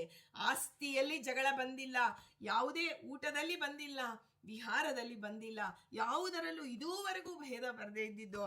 ಈ ಸುಂದರ ಬಳಿ ತಿಲೋತ್ತಮೆ ಬಂದಾಗ ದೇವನ ಆ ಒಂದು ಏನು ನಮ್ಮ ಅಟ್ರಾಕ್ಷನ್ ಅಂತ ಹೇಳ್ತೀವಲ್ಲ, ಅದು ಹೇಗೆ ಇಬ್ಬ ಜೀವರಿಗೂ ಭಿನ್ನ ಭಿನ್ನವಾಗಿರುತ್ತೆ ಅಂದಾಗ ನೋಡಿ, ನಾನು, ನನ್ನದು, ನನ್ನವರು ಅಂತ ಮೂರಿದೆ. ನಾನು ಅಂದ್ರೆ ಪ್ರತಿಯೊಂದಕ್ಕೂ ನಾನು ಅನ್ನೋದು ಒಂದು ಅಹಂಕಾರ, ನಾನೇ ಸರಿ ಅನ್ನೋ ಅಹಂಕಾರವನ್ನಾದರೂ ಕುಗ್ಗಿಸ್ಬೋದು. ನನ್ನದು ಅನ್ನೋದನ್ನ ನಾವು ಕುಗ್ಗಿಸ್ಬೋದು, ಆದ್ರೆ ನನ್ನವರು ಅನ್ನೋದು ಕುಗ್ಸಕ್ಕಾಗಲ್ಲ ಅಂತ ಲೋಕದಲ್ಲಿ ಪ್ರಸಿದ್ಧಿ ಇದೆ. ಆದ್ರೆ ಒಂದು ಹೆಣ್ಣಿನ ವಿಷಯ ಬಂದಾಗ ನನಗೇ ಬೇಕು ಅಂದಾಗ ನಾನು ಜಾಗೃತವಾಗಿ ಬಿಡ್ತು ಸುಂದರಿಗೆ. ಅವಳನ್ನು ನೋಡಿದ ತಕ್ಷಣ ಅವಳಲ್ಲಿ ಆಕರ್ಷಣೆ ಉಂಟಾಯಿತು. ಈಕೆ ನನಗೇ ಬೇಕು, ಇಬ್ಬರು ಹಂಚಿಕೊಳ್ಳೋಣ ಅಂತ ಹೇಳಿಲ್ಲ ಅವರು, ಯಾಕೆಂದ್ರೆ ಇದು ಆಹಾರ ಅಲ್ಲ. ತಿಲೋತ್ತಮೆ ಅಂತಹ ಸೌಂದರ್ಯ, ಅನುಪಮ ಸೌಂದರ್ಯ, ಇದು ನನ್ನದಾಗಬೇಕು. ಎಲ್ಲವೂ ನಾನು, ನನ್ನದು, ಎಲ್ಲವೂ ಅಹಂಕಾರ, ನನ್ನವರು ಅನ್ನೋದು ಹೊರಟು ಹೋಯಿತು. ಹೀಗೆ ನಾನು, ನನ್ನದು ಅನ್ನೋದು ಜಾಗೃತವಾದಾಗ ಇವಳು ನನಗೇ ಬೇಕು, ನಮಗಲ್ಲ, ನನಗೇ ಬೇಕು ಅಂತ ಹೇಳಿ ಅಣ್ಣ ತಮ್ಮಂದಿರಲ್ಲಿ ಪರಸ್ಪರ ಹೋರಾಟ ಪ್ರಾರಂಭವಾಯಿತು. ಆದರೆ ಗೊತ್ತಿದೆ, ಬ್ರಹ್ಮದೇವರ ವರ ಇದೆ, ನಾವೇ ಹೊಡೆದಾಡಿಕೊಂಡು ಸಾಯ್ತೇವೆ ಅನ್ನೋದು ಮೊದಲೇ ಗೊತ್ತಿದೆ. ಆದರೂ ಸಾವನ್ನ ಯಾರೂ ತಪ್ಪಿಸೋದಕ್ಕೆ ಸಾಧ್ಯವಾಗ್ಲಿಲ್ಲ. ಸುಂದರು ಅವರವರೇ ಒಬ್ಬರಿಗೊಬ್ರು ಬಡದಾಡ್ಕೊಂಡು ಸಾಯ್ತಾರೆ. ಇದೇ ಎಲ್ಲರಿಗೂ ಬೇಕಾಗಿದ್ದು. ಆದರೆ ಬ್ರಹ್ಮದೇವರಿಂದ ವರವನ್ನೇ ಪಡೆದ್ರು. ಅದು ಅವರ ಸಾವಿಗೆ ಒಂದು ಮುನ್ನುಡಿಯನ್ನ ಹಾಕ್ತು ಆ ವರ. ಹೀಗೆ ನೋಡಿ, ದೈತ್ಯರಿಗೆ ಸಾತ್ವಿಕ ಸಂಪತ್ತು ಅನ್ನೋದು ಎಂದೂ ಸಿಗೋದಿಲ್ಲ. ಸಾತ್ವಿಕವಾದ ಒಂದು ವರ ಎಂದೂ ಸಿಗಲ್ಲ. ನೀನೇನೋ ಹೇಳ್ತಾ ಇದ್ದೆ, ವಾದಿರಾಜರು ಶೀಶಸ್ತೆ ಸುಶ್ರಿಯಂ ದದ್ಯಾತ್ ಅಂತ ಹೇಳಿದ್ರು. ನೋಡಿ, ಶ್ರಿಯ ಸಂಪತ್ತು ಸಿಗಲಿ ನಿನಗೆ ಅಂತ ವಾದಿರಾಜರು ಆಶೀರ್ವಾದ ಮಾಡ್ತಿಲ್ಲ, ಸುಶ್ರಿಯ ಸಿಗಲಿ. ಹಾಗೆ ಏನೇ ಆಗಲಿ, ಆಯುಷ್ಯವಾಗಲಿ, ಸಂಪತ್ತಾಗಲಿ, ಯಾವುದೇ ಆಗಲಿ, ಅದು ಸುಶ್ರಿಯವಾಗಿರಬೇಕು. ಅಂದ್ರೆ ಸಮೀಚೀನವಾದಂತಹ ಭಗವಂತನ ಪ್ರೀತಿಗೆ ಕಾರಣವಾಗುವಂತಹ ಸಂಪತ್ತು, ಆರೋಗ್ಯ, ಬಂಧುಗಳು, ಸ್ನೇಹಿತರು, ಏನೇ ಸಿಗಬಹುದು. ಕೊನೆಗೆ ನನ್ನ ಉಸಿರು ಸಹಿತ ದೇವ ನೀನು ಕೊಟ್ಟ ಒಂದು ಜನ್ಮ ಇದು. ಹೇಗೆ ನೀನು ಕೊಟ್ಟಿದ್ದೆ, ಎಷ್ಟು ರೀತಿಯಲ್ಲಿ ಆ ಅವಯವಗಳು ದಿನದಿಂದ ದಿನಕ್ಕೆ ವೃದ್ಧಿಯಾಗಿದೆ. ಅಂತಹ ಭಗವಂತನ ಭಕ್ತಿಯನ್ನು ಹಾಗೆ ಈ ದೇಹದಲ್ಲಿ ಇದ್ದುಕೊಂಡು ನಾನು ವೃದ್ಧಿಯನ್ನ ಮಾಡಿಕೊಂಡು, ನೀನು ಕೊಟ್ಟ ದೇಹದಿಂದ ಈಗ ಒಬ್ಬ ವ್ಯಾಪಾರಿ ತನ್ನ ಮಗನಿಗೆ ಕೊಡ್ತಾನೆ, ನೋಡಪ್ಪ ನಾನು ಇಷ್ಟು ಹೊನ್ನು ಕೊಟ್ಟಿದ್ದೇನೆ, ಇದನ್ನು ದ್ವಿಗುಣ ತ್ರಿಗುಣ ಮಾಡಿ ತಂದು ಕೊಡಬೇಕು, ವ್ಯಾಪಾರ ಮಾಡು ಅಂತ ಹೇಳಿ ಮೂಲ ಧನವನ್ನ ಹೇಗೆ ಕೊಟ್ಟಿದ್ದಾನೋ ಹಾಗೆ ಭಗವಂತ ನಮಗೆ ಇಂತಹ ಸಾಧನ ಶರೀರ ಕೊಟ್ಟಿದ್ದಾನೆ. ಆದರೆ ಸಾಧನೆಯೇ ಮಾಡದೆ ಜೀವ ಜಡಗಳಲ್ಲಿ ಆಸಕ್ತರಾಗಿದ್ದು ಇದರ ಸಂಪಾದನೆ, ಇದರ ಹೊಣೆ ನನ್ನದೇ ಅಂತ ನಾವು ತಿಳಿತೀವಲ್ಲ, ನನ್ನದೇ ಅಲ್ಲ, ನನ್ನೊಳಗಿರ ಭಗವಂತನದು ಅಂತ ತಿಳಿದಾಗ ದೇವನ ಸ್ವಾತಂತ್ರ್ಯವನ್ನ ಚಿಂತನೆ ಮಾಡ್ತಾ ಮಾಡ್ತಾ ಮಾಡ್ತಾ ಮಾಡ್ತಾ ಏನಾಗುತ್ತೆ, ನಮಗೆ ನಾನು ನನ್ನದು ಅನ್ನೋದು ಜಾಗೃತವಾಗದಂತೆ ಭಗವಂತ ನಮ್ಮನ್ನ ಕಾಪಾಡ್ತಾನೆ. ಸಾಧನೆಯಲ್ಲಿ ದೈತ್ಯರಂತೆ ಆಗೋದು ಬೇಡ. ಸುಂದರ ಆಖ್ಯಾನವನ್ನ ಕೇಳಿದಾಗ ಬ್ರಹ್ಮದೇವರು ಜೀವೋತ್ತಮರು, ಅವರಿಗೆ ಇನ್ನ ಮೇಲಿಲ್ವೇ ಇಲ್ಲ. ಜೀವರ ಒಂದು ಅಸ್ವಾತಂತ್ರ್ಯ, ಜೀವರ ಆ ಒಂದು ಏನು ಕ್ರಮದಲ್ಲಿ ಲಕ್ಷ್ಮೀದೇವಿಯು ಅಸ್ವಾತಂತ್ರ್ಯಳೆ, ಆದರೆ ಅವಳಿಗೆ ಸ್ವರೂಪದೇಹಿ, ಆದ್ದರಿಂದ ಅವಳು ಈ ಒಂದು ಜೀವಕೋಟಿಯಲ್ಲಿ ಬರೋದಿಲ್ಲ. ಅಸ್ವಾತಂತ್ರ್ಯಳೆ ಆದರೆ ಸ್ವರೂಪದೇಹಿಯಾಗಿದ್ದಾಳೆ. ಆದರೆ ಲಿಂಗದೇಹಿಗಳ ಒಂದು ಈ ಏನು ತಾರತಮ್ಯ ಇದೆ, ಅದರಲ್ಲಿ ಉತ್ತಮರಾದಂತಹ ಬ್ರಹ್ಮದೇವರನ್ನ ಕುರಿತು ತಪಸ್ಸು ಮಾಡುವಂತಹ ಸಾತ್ವಿಕತೆ, ಅಂದ್ರೆ ತಪಸ್ಸು ಅನ್ನೋದೇ ಸಾತ್ವಿಕತೆ. ಆದ್ರೆ ಸಾತ್ವಿಕತೆಯ ಪರಿಣಾಮ ಯಾವತ್ತೂ ರಾಜಸ ತಾಮಸ ಆಗೋದಿಲ್ಲ. ಆದರೆ ಅವರು ಮಾಡಿದ್ದೇ ತಾಮಸದ ದೃಷ್ಟಿಯ ತಾಮಸ ತಪಸ್ಸು ಇದನ್ನೆಲ್ಲ ಕೃಷ್ಣ ಗೀತೆಯಲ್ಲಿ ವಿವರವಾಗಿ ಹೇಳ್ತಾನೆ. ಸಾತ್ವಿಕ ದಾನ, ರಾಜಸ ದಾನ, ತಾಮಸ ದಾನ. ನಮಗೆ ದಾನ ಕೊಡೋದು ಗೊತ್ತು, ಆದರೆ ಅದರಲ್ಲಿ ಸಾತ್ವಿಕನೋ ರಾಜಸನೋ ತಾಮಸನೋ ನಮಗೆ ಗೊತ್ತಿಲ್ಲ. ನಾವು ಎಂದಾದರೂ ತಾಮಸ ದಾನವನ್ನೋ ರಾಜಸ ದಾನವನ್ನೋ ಮಾಡಿದರೆ ನಮಗೆ ತಾಮಸವಾದಂತಹ ರಾಜಸವಾದಂತಹ ಸಂಪತ್ತೇ ಸಿಗೋದು. ನಾವು ಮಾಡುವಂತಹ ಸೇವೆಯಂತೆ ನಮಗೆ ಫಲವೇ ಹೊರತು ನಾವು ಈಗ ನೋಡಿ ತಪಸ್ಸು ಮಾಡಿದರೆ ಒಳ್ಳೆಯದಾಗತ್ತೆ ಅನ್ನೋದು ಭ್ರಮೆ. ನಮ್ಮ ಮನಸ್ಸು, ಬುದ್ಧಿ, ಕೈ, ಕಾಲು, ಶಕ್ತಿ ಎಲ್ಲದರ ಮೇಲೆ ಎಂಥ ಒಂದು ನಾವು ಅದರ ಮೇಲೆ ಒಂದು ನಂಬಿಕೆ ಇಟ್ಟಿರ್ತೇವೆ ಅಂದರೆ ಇದು ನಮ್ಮನ್ನು ಕಾಪಾಡುತ್ತೆ. ನಾನು ಒಂದು 4 ಕಿಲೋಮೀಟರ್ ನಡೆಯೋ ಶಕ್ತಿ ನನಗಿದೆ ಅಂದರೆ 10 ಹೆಜ್ಜೆ ನಡೆಯೋಕ್ಕಾಗೋದಿಲ್ಲ ಅಂತ ಸ್ಥಿತಿಯೂ ನಿನಗೆ ಬರಬಹುದು. ಇದು ಯಾವುದೂ ಅಲ್ಲ, ಭಗವಂತ ಅನುಗ್ರಹ ಮಾಡಿದರೆ ಉಂಟು, ಇಲ್ಲದಿದ್ದರೆ ಇಲ್ಲ ಅನ್ನೋ ಮನಸ್ಸಿಗೆ ನಾವು ಮತ್ತೆ ಮತ್ತೆ ಪದೇ ಪದೇ ಮನನವನ್ನು ಮಾಡ್ತಾ ಈ ಒಂದು ಸುಂದರು ಜೀವೋತ್ತಮರ ವರವನ್ನು ಪಡೆದರು, ಅವರ ದರ್ಶನವನ್ನು ಪಡೆದಿದ್ದಾರೆ. ಆದರೆ ವರ ಮಾತ್ರ ಶಾಪವಾಗಿ ಬಿಡ್ತು. ಅವರ ಒಂದು ಈ ಸಾಧನೆಯೂ ಆಗಿಲ್ಲ, ಜೊತೆಗೆ ತಮ್ಮ ದೇಹವನ್ನು ತಾವು ಅನ್ಯೋನ್ಯತೆಗೆ ಪ್ರಸಿದ್ಧಿಯಾಗಿದ್ದ ಅವರು ಅನ್ಯಾಯವಾಗಿ ಒಬ್ಬರನ್ನೊಬ್ಬರು ಹೊಡೆದಾಡಿಕೊಂಡು ಸತ್ತರು ಅಂತ ಹೇಳ್ತಾರೆ. ಈಗ ಮತ್ತೊಂದು ಪ್ರಸಂಗವನ್ನು ನೋಡೋಣ. ನಮಗೆಲ್ಲ ಗೊತ್ತಿರುವಂತಹ ಪ್ರಸಂಗವೇ. ಚಂದ್ರನಿಗೆ ಗಣಪತಿಯಿಂದ ಶಾಪ ಬಂದಿದೆ. ಯಾವಾಗ ಬಂತು? ಗಣಪತಿಗೆ ಆ ಒಂದು ಎಲ್ಲ ಭೂಲೋಕದವರು ಕರೆದು ಆ ಒಂದು ಎಲ್ಲರೂ 21 ಕಡುಬುಗಳನ್ನು ಒಂದು ನೈವೇದ್ಯ ಮಾಡ್ತಾರೆ. ನೋಡಿ, ಆಕಾಶಕ್ಕೆ ಅಭಿಮಾನಿ ಗಣಪತಿ. ನಾವು ಕೇವಲ ಕಥೆಯನ್ನ ಕೇಳೋದು ಬೇಡ, ಪ್ರಮೇಯವನ್ನ ಚಿಂತನೆ ಮಾಡೋಣ. ಆಕಾಶಕ್ಕೆ ಅಭಿಮಾನಿ ಗಣಪತಿ. ಆ ಆಕಾಶದ ಗುಣ ಶಬ್ದ. ಅಂದರೆ ಶಬ್ದಕ್ಕೆ ಅಭಿಮಾನಿಯಾದಂತಹ ಒಂದು ಆಕಾಶದ ಗುಣವೇ ಶಬ್ದ ಆಗಿರೋದ್ರಿಂದ ನೀನು ಏನೇ ಶಬ್ದವನ್ನು ನೋಡಿದ್ರು ಆ ಒಂದು ಭಗವಂತನ ಬಗ್ಗೆ ಎಚ್ಚರಿಕೆ ಕೊಡುವಂತಹ ದೇವತೆ ಅವನು. ಅಂದರೆ ಜಾಗೃತಾವಸ್ಥೆಗೆ ಪ್ರೇರಕನಾದಂತಹ ವಿಶ್ವಂಭರನನ್ನೇ ಬಿಂಬನನ್ನಾಗಿ ಹೊಂದಿರುವವನು ಗಣಪತಿಯಾಗಿದ್ದಾನೆ. ಶ್ರೀಕೃಷ್ಣ ದೇವರ ಮಗ ಚಾರುದೇಶ್ನ ಅಂತ ಹೇಳಿ ಗಣಪತಿಯೇ ಚಾರುದೇಶ್ನಾಗಿ ಬಂದಿರೋದು. ನಾವು ಜಗನ್ನಾಥದಾಸರು ನಮಗೆ ಹೇಳ್ತಾರೆ, ಚಾರುದೇಶ್ನ ಫಯನೆನಿಸಿ ಅವತಾರ ಮಾಡಿದೆ ರುಕ್ಮಿಣಿಯಲ್ಲಿ, ಗೌರಿ ಅರಸನ ವರದಿ ಉದ್ಧಟರಾದ ರಾಕ್ಷಸರ ಅಂತ ಹೇಳಿ ಬರುತ್ತೆ. ಹೀಗೆ ಭಗವಂತನ ಆ ಒಂದು ಹರಿಸರ್ವೋತ್ತಮತ್ವದ, ಇಲ್ಲಾಂದ್ರೆ ಗಣಪತಿ ಯಾಕೆ ಆ ಒಂದು ಸಮಂತಕೋಪಾಖ್ಯಾನ ಕೇಳು, ನಿನ್ನ ಒಂದು ದೋಷ ಪರಿಹಾರ ಆಗತ್ತೆ ಅಂತ ಯಾಕೆ ಹೇಳಿದ ಅಂದ್ರೆ ತನ್ನ ತಂದೆ ತಾನು ಮಗನಾಗಿ ಬಂದು, ಅದು ಬಹಳ ಹೆಮ್ಮೆಯ ವಿಷಯ ದೇವತೆಗಳಿಗೆ. ಭಗವಂತನ ಮಗನಾಗಿ ಬರುವುದು ಅಂದ್ರೆ ಅಷ್ಟು ಸಾಮಾನ್ಯವಲ್ಲ. ಅಲ್ಲಿ ವಾಯುದೇವರ ಆವೇಶ ಇರುತ್ತೆ. ಅದಕ್ಕೆ ಪ್ರಾಣಾವೇಶಯುತ ಪ್ರಖ್ಯಾತ ಪ್ರಭೋ ಅಂತ ಜಗನ್ನಾಥದಾಸರು ಕೂಗಿ ಕೂಗಿ ಹೇಳ್ತಾರೆ ಗಣಪತಿಗೆ. ಮುಖ್ಯ ಪ್ರಾಣದೇವರ ಆವೇಶ ಇರುವಂತಹ ಗಣಪತಿಯೇ ಅಂದ್ರೆ ಅಲ್ಲಿರ್ತಕ್ಕಂಥ ವಿಶ್ವಂಭರನೇ ನನಗೆ ಭಗವಂತನ ನಾಮಸ್ಮರಣೆಯಲ್ಲಿ ಜಾಗೃತಾವಸ್ಥೆಯನ್ನು ಕೊಡು. ಈಗ ನಮಗೆ ಬೆಳಗ್ಗೆ ಎಚ್ಚರ ಆಗ್ತಿದೆ, ಆದರೆ ಎಲ್ಲವೂ ಕಾಣಿಸ್ತಾ ಇದೆ ರೀ, ಜೀವ ಜಡಗಳು ಕಾಣಿಸ್ತಿದೆ, ದೇವ ಕಾಣಿಸ್ತಿಲ್ಲ. ಅಂದ್ರೆ ದೇವನ ವಿಷಯದಲ್ಲಿ ನಾವಿನ್ನೂ ಮಲಗೇ ಇದ್ದೇವೆ, ನಮಗೆ ಎಚ್ಚರಿಕೆ ಬಂದಿಲ್ಲ. ಅಂತಹ ಜಾಗೃತಾವಸ್ಥೆ ಪ್ರೇರಕನಾದಂತಹ ವಿಶ್ವಂಭರನೇ ಒಳಗೆ ಬಿಂಬನನ್ನಾಗಿ ಹೊಂದಿರುವಂತಹ ಗಣಪತಿ ಎಲ್ಲರೂ ಕೊಡುವಂತಹ, ಎಲ್ಲ ಸಾತ್ವಿಕ ಭಕ್ತರು ಎಲ್ಲರೂ ಕೊಡುವಂತಹ ಆ ನೈವೇದ್ಯವನ್ನು ಸ್ವೀಕಾರ ಮಾಡಿ ತನ್ನ ವಾಹನವಾದಂತಹ ಮೂಷಿಕದ ಮೇಲೆ ಕುಳಿತುಕೊಂಡು ತಾನು ನಿಧಾನವಾಗಿ ಹೋಗ್ತಾ ಇರ್ತಾನೆ. ಆಗ ಅಲ್ಲಿ ಆ ಒಂದು ಬಿದ್ದಂತೆ ಭಗವಂತ ನೋಡಿ, ಚಂದ್ರದೇವರಿಗೆ ಅಹಂಕಾರ ಬಂದಿದೆ. ಅದನ್ನ ಒಳಗಿರುವ ವಿಶ್ವಂಭರನೇ ಪರಮಾತ್ಮ ನೋಡಿ, ಒಬ್ಬರಲ್ಲಿ ನಿಂತಾಡುವನು, ಮತ್ತೊಬ್ಬರಲ್ಲಿ ನೋಡುವನು, ಬೇಡುವನು, ನೀಡುವನು, ಮಾತಾಡುವನು ಬೆರಗಾಗಿ, ಅಬ್ಬರದ ಹೆದ್ದೈವನಿವ ಮತ್ತೊಬ್ಬರನ್ನು ಲೆಕ್ಕಿಸನು. ಒಂದೊಂದು ಪದಗಳು ಕೋಟಿನೂ ಅದಕ್ಕೆ ಆ ಪದಗಳ ಮುಂದೆ ನಿಮ್ಗೆ ಯಾವ ಸಂಪತ್ತು ಅಲ್ಲರಿ, ಅಂಥ ಒಂದು ಪದಗಳನ್ನು ಉಪಯೋಗಿಸ್ತಾರೆ ಜಗನ್ನಾಥದಾಸರು. ಭಗವಂತನ ಸ್ವಾತಂತ್ರ್ಯ ಅಬ್ಬರದ ಹೆದ್ದೈವ ಅಂತಾರೆ. ಎಲ್ಲರಲ್ಲೂ ನಿಂತು ವ್ಯಾಪಾರ ಮಾಡುವವನು ಅವನೇ ಆಗಿದ್ದಾನೆ. ಆಗ ವಿಶ್ವಂಭರ ಗಣಪತಿಯ ಒಳಗಿರ್ತಕ್ಕಂಥ ವಿಶ್ವಂಭರ ಅಲ್ಲಿ ಗಣಪತಿ ಬೀಳುವಂತೆ ಆಯಿತು. ಆಗ ಚಂದ್ರದೇವರು ನೋಡ್ತಾ ಇದ್ರು, ಎಷ್ಟು ದೊಡ್ಡ ಹೊಟ್ಟೆ, ಎಷ್ಟು ದೊಡ್ಡ ಕಿವಿ, ಆದರೆ ಇಷ್ಟು ತಿಂದು ಬಿದ್ದು ಹೋದ ಅಂತ ಹೇಳಿ ನಗುತ್ತಾರೆ. ನಗ್ದಾಗ ಚಂದ್ರದೇವರು ಸಾಮಾನ್ಯರಲ್ಲ, ಲೋಕೋಪಕಾರಿಗಳು, ಔಷಧಿಗಳ ನಿಯಾಮಕರಾಗಿದ್ದಾರೆ. ಇಂಥವರು ಅಪಹಾಸ್ಯ ಮಾಡಿದಾಗ ನೋಡಿ, ಹಾಸ್ಯ ಒಳ್ಳೆಯದು, ಅಪಹಾಸ್ಯ ಎಂದೂ ಒಳ್ಳೆಯದಲ್ಲ.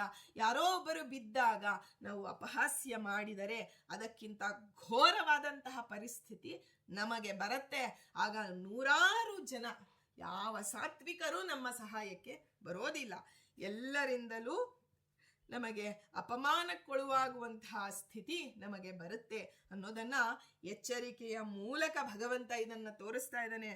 ಆಗ ಒಳಗೆ ಗಣಪತಿ ಅಂತರ್ಗತ ವಿಶ್ವಂಬರನ ಹೇಳ್ತಾನೆ, ಚಂದ್ರ ನೀನು ನೋಡಲು ನಿನಗೆ ಸೌಂದರ್ಯದ ಮದ ಬಂದಿದೆ, ಸೌಂದರ್ಯ ಅಂತ ಹೇಳಿ ಗರ್ವ ಇದೆ, ಆ ನಿನ್ನ ಅಹಂಕಾರವನ್ನ ನಾನು ಅಡಗಿಸ್ತೇನೆ ನೋಡು. ಇನ್ನು ಮುಂದೆ ನಿನ್ನನ್ನು ಯಾರು ನೋಡೋದೇ ಬೇಡ, ಒಂದು ಕಣ್ಮರೆಯಾಗು ನೀನು ಅಂತ ಹೇಳಿ.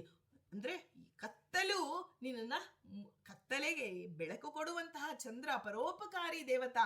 ಆದರೆ ಒಂದು ಗರ್ವ ಬಂತು ನೋಡಿ, ಸೌಂದರ್ಯ ನನ್ನಂತಹ ಎಲ್ಲರೂ ಹೇಳ್ತಾರೆ ಚಂದಮಾಮನ್ನ ನೋಡು.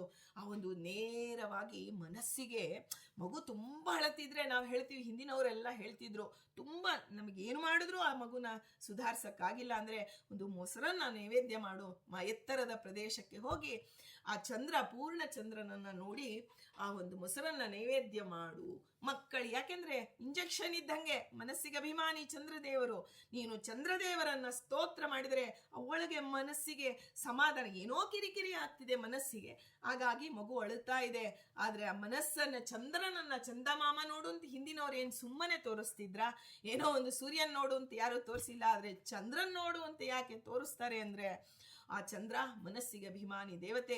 ಅವನು ನಮ್ಮ ಮನಸ್ಸಿಗೆ ಆ ಒಂದು ಏನು ಆಗುವಂತಹ ಕಿರಿಕಿರಿ ಮಗುವಿಗೆ ಆಗತ್ತಲ್ಲ, ಆಮೇಲೆ ಗರ್ಭಿಣಿ ಸ್ತ್ರೀಯೂ ಅಷ್ಟೇ, ಒಂದು ಪೌರ್ಣಿಮೆಯ ದಿನ ಪೂರ್ಣವಾದಂತಹ ಒಂದು ಉಂಡಾದಂತಹ ಕನ್ನಡಿಯನ್ನ, ಚಂದ್ರನ ಬಿಂಬವನ್ನ ತೋರಿಸಿ ಮುತ್ತೈದೆ ಬ್ರಾಹ್ಮಣರನ್ನ ಕರೆದು ಕೊಟ್ರೆ ಮಗುವಿನ ಮುಖ ಸುಂದರವಾಗಿ, ನಮ್ಮ ಮಕ್ಕಳು ಬೆಳ್ಳಗಿರ್ಬೇಕು, ಮುಖ ದುಂಡಾಗಿರ್ಬೇಕು, ಸೌತೆಕಾಯಿ ತರ ಇರಬಾರ್ದು ಅಂತೆಲ್ಲ ನಮಗ ಆಸೆ ಇರುತ್ತಲ್ಲ, ಇದೆಲ್ಲವನ್ನ ಹೇಳ್ತಾರೆ ಶಾಸ್ತ್ರ.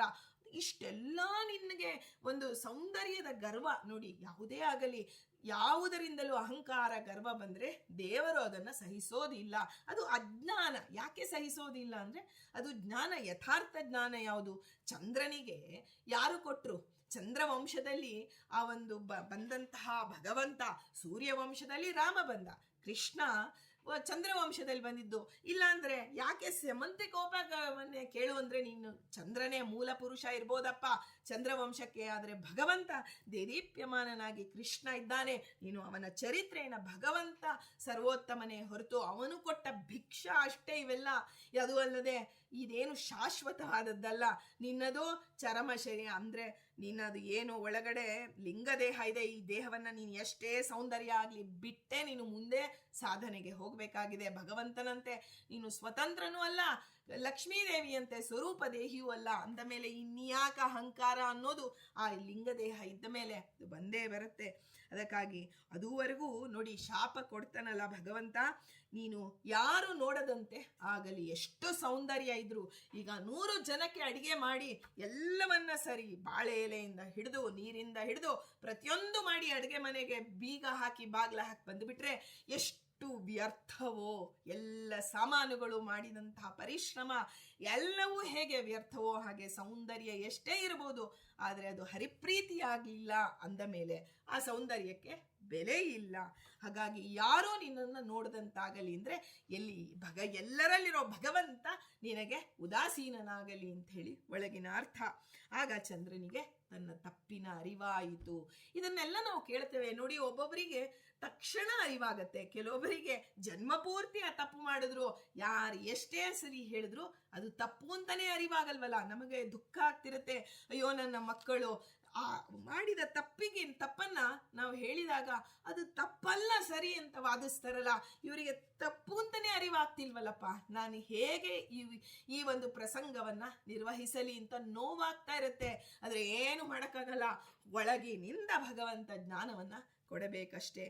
ಹೀಗೆ ಆ ಒಳಗಿನಿಂದ ಜ್ಞಾನ ಕೊಡಬೇಕಾದ್ರೆ ನಾವು ಹೇಳ್ತೇವೆ, ಚಂದ್ರದೇವರು ಸಹಿತ ರುದ್ರನಲ್ಲಿ ಶರಣ ಆಗ್ತಾರೆ. ಮನಸ್ಸಿಗೆ ಚಂದ್ರ ಅಭಿಮಾನಿಯಾದರೂ ಮನೋನಿಯಾಮಕರು ಮಹರುದ್ರ ದೇವರು. ಅವರನ್ನ ಚಂದ್ರ ಏನ್ ಮಾಡ್ತಾನೆ, 11 ನಾಮಗಳಿಂದ ಸ್ತೋತ್ರ ಮಾಡ್ತಾನಂತೆ. ಅಂದ್ರೆ ಆ ನಾಮಗಳನ್ನ ನಾವು ಯಾವುದೇ ಒಂದು ಶ್ಲೋಕ ಹೇಳೋದಕ್ಕಿಂತ ಮನಸ್ಸಿನಲ್ಲಿ ಮನನ ಮಾಡಬೇಕಾದ್ರೆ ಮಂಗಳಕರರಾದ್ದರಿಂದ ಶಿವ ಅಂತ ಹೇಳಿ ರುದ್ರದೇವರಿಗೆ ಹೆಸರು. ಅಂದ್ರೆ ಇಲ್ಲಿ ಗೋಲಕ ಚಿಂತನ ಬರಬೇಕು. ಅಂದ್ರೆ ಜೀವ ಅವರೊಳಗೆ ಮುಖ್ಯ ಪ್ರಾಣ, ಅಲ್ಲಿ ಮಹಾಲಕ್ಷ್ಮಿ, ಆನಂತರ ಪರಮಾತ್ಮ. ಈ ಗೋಲಕ ತ್ರಯದಲ್ಲಿ ಚಿಂತನೆ ಮಾಡಿದ ಚಂದ್ರದೇವರು ಆ ಒಂದು ಶೀಘ್ರ ವರಪ್ರದರಾದ್ರಿಂದ ಆಶುತೋಷ ಅಂತ ಕರೀತಾರೆ. ಚತುರ್ಮುಖ ಬ್ರಹ್ಮದೇವರ ಹುಬ್ಬಿನಿಂದ ತತ್ ಕ್ಷಣದಲ್ಲಿ ಹುಟ್ಟಿದವರಾದ್ರಿಂದ ಸದ್ಯೋಜಾತ ಅಂತ ಕರೀತಾರೆ. ಹರಿಯ ಪಾದೋದಕವಾದಂತಹ ಗಂಗೆಯನ್ನ ಸದಾ ತಲೆಯ ಮೇಲೆ ಧರಿಸಿದರಿಂದ ಗಂಗಾಧರ ಅಂತ ಕರೀತಾರೆ. ರುದ್ರದೇವರನ್ನ ಅಲ್ಲಿ ಶತ್ರು ಭಯಂಕರರವರು, ಅಂದ್ರೆ ಮಾನಸಿಕವಾದಂತಹ ಶತ್ರುತ್ವವನ್ನ ಅವರೇ ಕೊಡೋರಾದ್ರಿಂದ ಆ ಶತ್ರುಗಳಿಗೆ ಭಯಂಕರವಾದಂತಹ ರೂಪದಲ್ಲಿ ಉಗ್ರಹ ಅಂತ ಹೇಳಿ ಕರೀತಾರೆ. ಮೃತ್ಯುವಿಗೆ ಅಭಿಮಾನಿಯಾದಂತಹ ಯಮದೇವರಿಗಿಂತಲೂ ಉತ್ತಮರಾದ್ದರಿಂದ ಮೃತ್ಯುಂಜಯ ಅಂತ ಕರೀತಾರೆ. ಲವಣ ಸಾಗರದಲ್ಲಿ ಮುಳುಗಿ ಘೋರ ತಪಸ್ಸನ್ನ ಮಾಡುವವರಾದ್ದರಿಂದ ಉಗ್ರ ತಪ ಅಂತ ಹೇಳಿ ಕರೀತಾರೆ. ಚಂದ್ರನನ್ನ ಸದಾ ತಲೆಯಲ್ಲಿ ಧರಿಸಿದ್ದರಿಂದ ಸೋಮಶೇಖರ. ಈ ಸೋಮಶೇಖರ ಆಗ್ಬೇಕಾಗಿದೆ ಚಂದ್ರ, ಅದಕ್ಕೆ ರುದ್ರದೇವರನ್ನ 11 ನಾಮಗಳಿಂದ ಪ್ರಾರ್ಥನೆ ಮಾಡ್ತಾ ಇದ್ದಾನೆ. ಆಕಾಶದಲ್ಲಿ ಹರಡಿದಂತಹ ಜಟೆಯುಳ್ಳದವರಾದ್ರಿಂದ ಅವರ ಇಡೀ ಆಕಾಶದಲ್ಲಿ ರುದ್ರದೇವರ ಜಟೆ ಇದೆ. ಅವರು ಅದಕ್ಕೆ ಧೂರ್ಜಟಿ ಅಂತ ಕರೀತಾರೆ. ನಂದಿಯನ್ನೇ ಅಂದ್ರೆ ಎತ್ತನ್ನೇ ವಾಹನವಾಗಿ ಉಳ್ಳವರಾದ್ದರಿಂದ ನಂದಿ ವಾಹನ ಅಂತ ಕರೀತಾರೆ. ಸಜ್ಜನರಿಗೆ ಸದಾ ಸುಮಂಗಳವನ್ನೇ ಅನುಗ್ರಹಿಸುವವರಾದ್ದರಿಂದ ಸದಾಶಿವ ಅಂತ ಕರೀತಾರೆ ಅಂತ ಹೇಳ್ತಾ 11 ನಾಮಗಳನ್ನ ಚಂದ್ರದೇವರು ಪ್ರಾರ್ಥನೆ ಮಾಡಿ ಅವನಿಗೆ ಯಾಕೆಂದ್ರೆ ಗಣಪತಿ ರುದ್ರದೇವರ ಮಗ. ಗಣಪತಿಯ ಒಂದು ಇದಕ್ಕೆ ನಾವು ಇಂತಹ ಒಂದು ಶಾಪಕ್ಕೆ ಗುರಿಯಾಗಿದ್ದೇನೆ, ಸ್ವಾಮಿ ರಕ್ಷಣೆ ಮಾಡಿ ಅಂತ ಹೇಳಿ ತಮ್ಮೊಳಗಿರ್ತಕ್ಕಂಥ ತತ್ವಾಭಿಮಾನಿಗಳಾದಂತಹ ಮಹರುದ್ರ ದೇವರಲ್ಲಿ ಪ್ರಾರ್ಥನೆ ಮಾಡಿದಾಗ ಆ ಮಹರುದ್ರ ದೇವರು ಅವರಿಗೆ ಒಂದು ಮನಸ್ಸಿಗೆ ಆ ತಪ್ಪಿನ ಒಂದು ಚಿಂತನೆಯನ್ನ ಕೊಟ್ಟು, ನೀನು ಮಾಡಿದ್ದು ತಪ್ಪು, ಗಣಪತಿಯನ್ನು ಅವಮಾನ ಮಾಡಬಾರದಿತ್ತು ಅಂದಾಗ ಕ್ಷಮಿಸು ಅಂತ ಕೇಳಿಕೊಂಡ. ಒಳಗಡೆ ಪಶ್ಚಾತ್ತಾಪ ಆ ರುದ್ರದೇವರು ಕೊಟ್ಟಿದ್ರಿಂದ ಗಣಪತಿ ಹೇಳ್ತಾರೆ, ಆಯ್ತಪ್ಪ ನಿನಗೆ ತಪ್ಪಿನ ಅರಿವಾಗಿದೆ, ಪ್ರಾಯಶ್ಚಿತ್ತ ಆಗಿದೆ, ಅದರಿಂದ ಶಿಕ್ಷೆಯ ಪ್ರಮಾಣವನ್ನ ಕಡಿಮೆ ಮಾಡ್ತೀನಿ. ನೋಡಿ, ನಾವು ಜೀವನದಲ್ಲಿ ಉಪಮರ್ಧನ ಮಾಡ್ತಾನೆ ಭಗವಂತ. ಪ್ರಾರಬ್ಧವನ್ನ ಕೊಂಚ ಮಾಡೋ ಪ್ರಾರಬ್ಧ ಅಂತ ಗುರುಗಳು ನಮ್ಮ ಪರವಾಗಿ ಪ್ರಾರ್ಥನೆ ಮಾಡ್ತಾರೆ. ನಾವೇನ್ ಅನ್ಕೋತೀವಿ, ನಾನೇ ಪ್ರಾರ್ಥನೆ ಮಾಡಿದ್ರಿ, ನಾನ್ ಮಾಡಿದ್ರೆ ದೇವ ಕೇಳಿಸ್ಕೋತಾನೆ ಅಂದ್ರೆ, ದೇವ ಯಾರು ಅನ್ನೋದಕ್ಕೆ ನಿನಗೆ ಐಡೆಂಟಿಟಿನೇ ಇಲ್ಲ ಅಂತ ಹೇಳ್ತಾನೆ ದೇವ. ಒಮ್ಮೆ ಇವ್ರು ಯಾರ್ದೋ ಮಗನಾಗಿ ಹುಡ್ತೀಯಾ, ಇನ್ಯಾರ್ದೋ ಸೊಸೆಯಾಗಿರ್ತೀಯಾ, ಇನ್ಯಾರ್ದೋ ಅತ್ಕೆ ಆಗಿರ್ತೀಯಾ, ಹೀಗೆ ಇದೆಲ್ಲವೂ ಶಾಶ್ವತ ಸಂಬಂಧಗಳಲ್ಲ. ಇದೆಲ್ಲ ಅಶಾಶ್ವತವಾದ ಸಂಬಂಧಗಳಿಂದ ಬರುವ ನಿನ್ನನ್ನ ಏನು ಅಂತ ಗುರುತಿಸ್ಬೇಕಂದ್ರೆ ಒಬ್ಬ ಸ್ವಾತಂತ್ರ್ಯ ಜೀವ ಅಂತ ನಾನು ದೇವನ ಹತ್ರ ಹೋಗಿ ನಮಸ್ಕಾರ ಮಾಡಬೇಕು. ಇವತ್ತು ನಾನು ಇಂಥವರ ತಾಯಿಯಾಗಿದ್ದೇನೆ ಅಂತ ನೀನು ನಮಸ್ಕಾರ ಮಾಡಿದ್ರೆ ಅದು ಪರಿಪೂರ್ಣವಾದ ನಮಸ್ಕಾರವೇ ಅಲ್ಲ.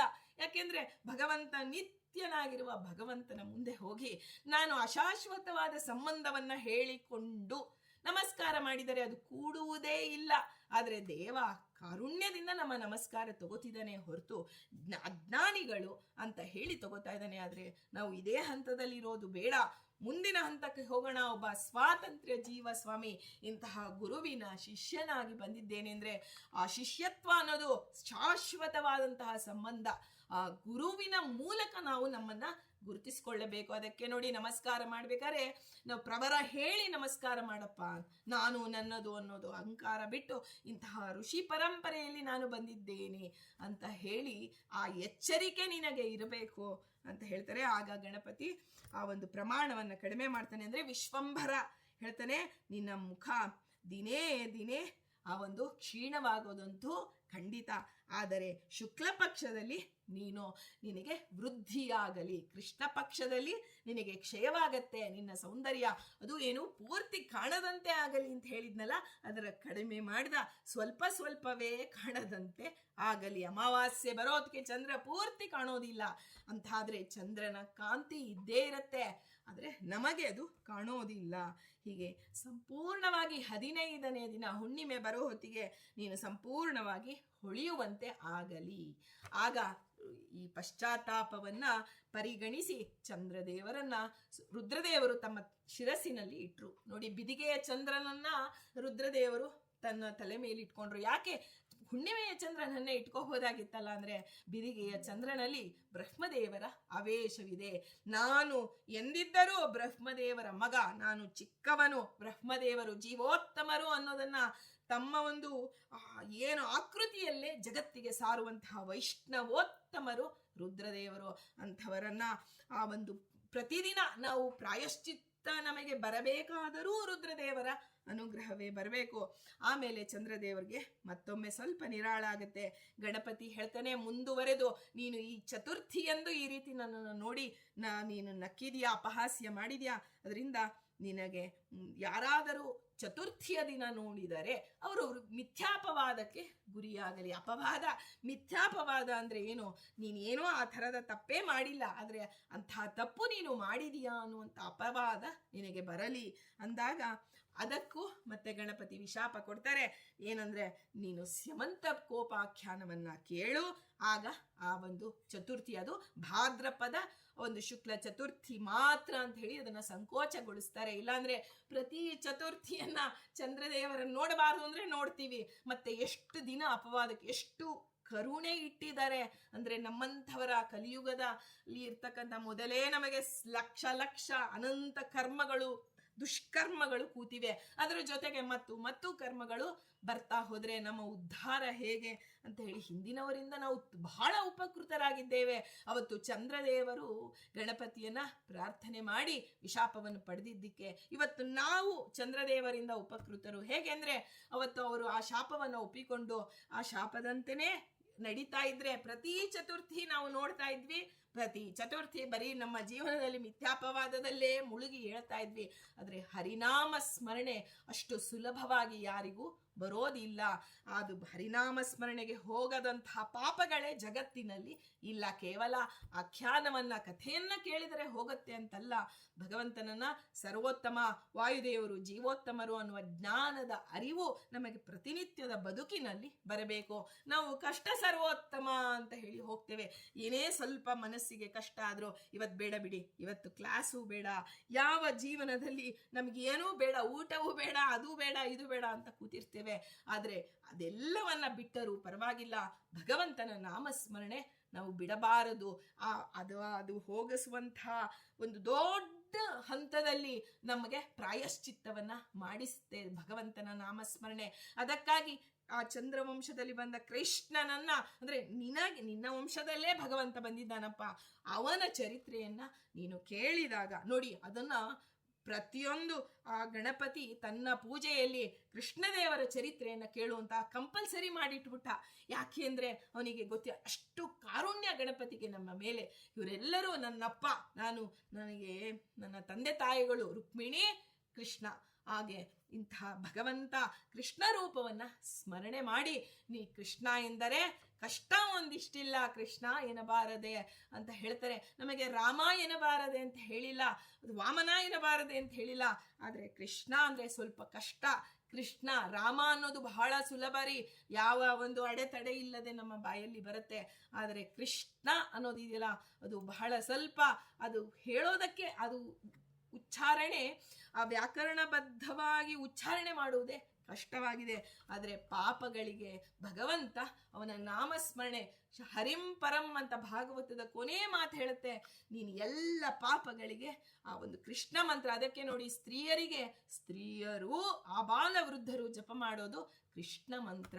ಆ ಕೃಷ್ಣ ಮಂತ್ರದಲ್ಲಿ ಭಗವಂತ ಇದ್ದಾನೆ. ಆ ಕೃಷ್ಣನನ್ನ ಸ್ಮರಣೆ ಮಾಡಿದಾಗ ನಮ್ಮ ಪಾಪಕ್ಕೆ ನಾವು ಇಂದಿಗೂ ನಮ್ಮ ಮಾಡಿರೋ ಎಲ್ಲ ಪಾಪಗಳ ಪ್ರಾಯಶ್ಚಿತ್ತ ಮಾಡಿಕೊಳ್ಳಬಹುದು. ಸುಲಭವಾದ ನಾಮ ನಮಗೆ ಸಿಕ್ಕಿದೆ, ಆದರೆ ನಮಗೆ ಪಾಪ ಇದೆ ಅನ್ನೋದು ಗೊತ್ತಿಲ್ಲ, ಯಾವುದು ಗೊತ್ತಿಲ್ಲ. ಸುಲಲಿತವಾಗಿ ಆಹಾರ ತಿಂದು ವಿಹಾರ ಮಾಡ್ತಾ ಸುಖವಾಗಿ ನಿದ್ದೆ ಮಾಡಿ ನಮ್ಮ ಜನ್ಮವನ್ನು ಕಳೆದುಕೊಳ್ತಾ ಇದ್ದೇವೆ. ಅದರಿಂದ ಗಣಪತಿ ನಮಗೆ ಅತ್ಯಂತ ಶಬ್ದಕ್ಕಭಿಮಾನಿ, ಆ ಒಂದು ಆಕಾಶಕ್ಕಭಿಮಾನಿ ಗಣಪತಿಯಾಗಿದ್ದಾನೆ. ಆ ಗಣಪತಿ ಅಂತರ್ಗತ, ಮುಖ್ಯ ಪ್ರಾಣ ಅಂತರ್ಗತ ವಿಶ್ವಂಭರನಲ್ಲಿ ನಾವು ಕೇಳೋದಿಷ್ಟೇ, ಸ್ವಾಮಿ ನಮಗೆ ಹರಿನಾಮ ಸ್ಮರಣೆಯ ಬಗ್ಗೆ ಎಚ್ಚರಿಕೆ ಕೊಡು. ಮಾಡಿದ ಮೇಲೆ ತಾನೇ ಪ್ರಾಯಶ್ಚಿತ್ತ ಆಗೋದು, ಆ ಮಾಡಬೇಕು ಅನ್ನೋದಕ್ಕೆ ನೀನು ಎಚ್ಚರಿಕೆ ಒಳಗಿನಿಂದ ನಿಂತು ಕೊಡು ಅಂತ ಹೇಳಿ ಪ್ರಾರ್ಥನೆ ಮಾಡ್ತಾ, ಸರ್ವಂ ಶ್ರೀಹರಿಮಯಂ ಅನ್ನೋದನ್ನ ಗಣಪತಿ ನಮಗೆ, ಆ ವಿಶ್ವಂಭರ ರೂಪಿ ಭಗವಂತ ನಮಗೆ ಕೊಡಲಿ ಅಂತ ಹೇಳಿ, ಆ ವರಶಾಪಗಳಲ್ಲಿ ನಮ್ಮ ಜೀವನದಲ್ಲಿ ಏನೇ ನಡೆದರೂ, ನಮ್ಮ ಜೀವನದಲ್ಲಿ ಆತ್ಮೀಯರು ನಮ್ಮ ದೂರ ಹೋಗ್ತಾರೆ, ಅಥವಾ ನಮಗೆ ಬೇಡದೇ ಇರೋರೇ ಸ್ನೇಹ ನಮಗೆ ಬಂದು ಬಿಡತ್ತೆ. ಏನಾದರೂ ಆಗಲಿ, ಆದರೆ ಹರಿನಾಮ ಸ್ಮರಣೆ ನಮ್ಮೊಂದಿಗೆ ಇರಲಿ ಅಂತ ಪ್ರಾರ್ಥನೆ ಮಾಡೋಣ. ಶ್ರೀ ಕೃಷ್ಣ ಅರ್ಪಣಮಸ್ತು.